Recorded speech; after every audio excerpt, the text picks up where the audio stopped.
ഇന്നാണെങ്കിൽ രാവിലെ ഏട്ടനെ വിട്ട സമയത്ത് ഏട്ടനോട് പറഞ്ഞിരുന്നു ചിലപ്പോൾ ഉച്ചയ്ക്ക് ഞാൻ കഴിക്കാൻ കാണുമായിരുന്നു കേട്ടോ. അതുകൊണ്ട് തന്നെ രാവിലെ തന്നെ ഞാൻ വിചാരിച്ചു പയർ വഴുക്കോട്ടേക്ക് വെക്കാമെന്ന്.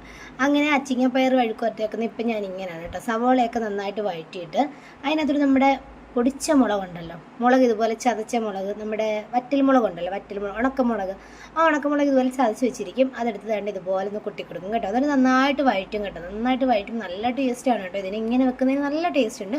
കുറച്ച് മഞ്ഞൾപ്പൊടിയും കുറച്ച് ഉപ്പും മാത്രം ഇട്ടാണ് വഴറ്റുന്നത്.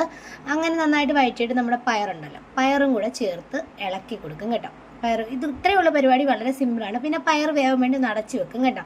പിന്നെ ആ സമയം കൊണ്ട് ഞാൻ കുഞ്ഞിനെ വല്ലതൊക്കെ വാരി കൊടുത്തു കേട്ടോ. ഭയങ്കര പാടാണ് കഴിക്കാൻ വേണ്ടിയിട്ട്. പിന്നെ ആണെങ്കിൽ ഇന്നലെ കുറച്ച് സവോളയും കുഞ്ഞുള്ളിയൊക്കെ വാങ്ങിയിട്ടുണ്ടായിരുന്നു. അത് ഞാൻ ഒരുപാട് വാങ്ങുവാണെങ്കിൽ ഇങ്ങനെ വെയിൽ കൊള്ളിക്കും കേട്ടോ. നല്ല വെയിലുണ്ടായിരുന്നു പുറത്ത്. പിന്നെ അതെല്ലാം കഴിഞ്ഞ് വന്നിട്ട് കുറച്ച് മീൻ ഇരിപ്പുണ്ടായിരുന്നു. അതങ്ങ് വറുക്കാൻ എന്ന് വിചാരിച്ചു. വറുക്കാനുള്ളതെല്ലാം പുരട്ടി വെച്ചിട്ട് നേരെ പോയി കാപ്പി പിടിച്ചു. ഇപ്പോഴാണ് കേട്ടോ ഞാൻ കാപ്പി പിടിക്കാൻ. ദോശയും സാമ്പാറും ആയിരുന്നു. പിന്നെ കുറച്ച് മീനെടുത്ത് വറുത്തരച്ച് മീൻകറി വെക്കാമെന്ന് വിചാരിച്ചു. തേങ്ങ വറുത്തരച്ചേ.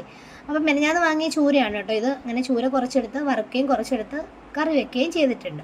അങ്ങനെ വറുക്കാനുള്ള എല്ലാം എടുത്തിട്ടപ്പോഴത്തേക്കും നമ്മുടെ പയറൊക്കെ ഇവിടെ സെറ്റായി കിട്ടിയിട്ടുണ്ട്. നല്ല ടേസ്റ്റാണ് കേട്ടോ ഇങ്ങനെ വെഴുക്കോട്ട് വെക്കാൻ വേണ്ടിയിട്ട്. നമ്മുടെ വറുത്തരച്ച മീൻകറിയും റെഡി ആയിട്ടുണ്ട്. അതുപോലെ തന്നെ നമ്മുടെ മീൻ വറുത്തേ റെഡി ആയിട്ടുണ്ട്. പക്ഷേ എങ്കിൽ ഇതെല്ലാം റെഡി ആയിട്ടും ഏട്ടൻ വന്നില്ല. ഏട്ടൻ പുറത്തുനിന്ന് കഴിച്ചേ.